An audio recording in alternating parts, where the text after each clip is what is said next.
কুমিল্লায় ৯ বছরের শিশুকে ধর্ষণ শেষে হত্যার ঘটনায় মূল আসামি মফিজুল ইসলাম মফুকে গ্রেফতার করেছে র্যাব। মফু কুমিল্লা সদর দক্ষিণ উপজেলার খিলাপাড়া গ্রামের মৃত আব্দুল খালেকের ছেলে। এরই মধ্যে আসামি মফিজুল শিশুটিকে ধর্ষণ শেষে হত্যার বিষয়টি স্বীকার করেছে বলে জানায় র্যাব। দুপুরে র্যাব ১১ কুমিল্লা ক্যাম্পে সংবাদ সম্মেলনে এ তথ্য জানায় পরিচালক তানফির মাহমুদ পাশা। এই সময় তিনি জানান, ২৯ এপ্রিল স্কুল থেকে বাড়ি ফেরার পথে কুমিল্লা সদর ও দক্ষিণ উপজেলার খিলাপাড়া এলাকায় আফরিন সুলতানা ঝুমুর নামে ৯ বছরের শিশুটিকে ধর্ষণ শেষে হত্যা করা হয়। পরে মঙ্গলবার রাতে চাঁদপুরের শাহরাস্তি থেকে মফিজুল ইসলাম মফুকে গ্রেফতার করা হয়।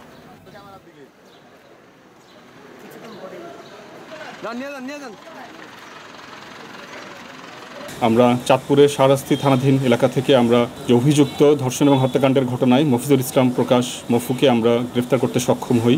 এই ধর্ষণ এবং হত্যাকাণ্ডের ঘটনার সাথে সম্পৃক্ত থাকার বিষয়ে আমাদের স্বীকার করেছেন এবং এই বিষয়ে বিস্তারিত জবানবন্দি দিয়েছেন।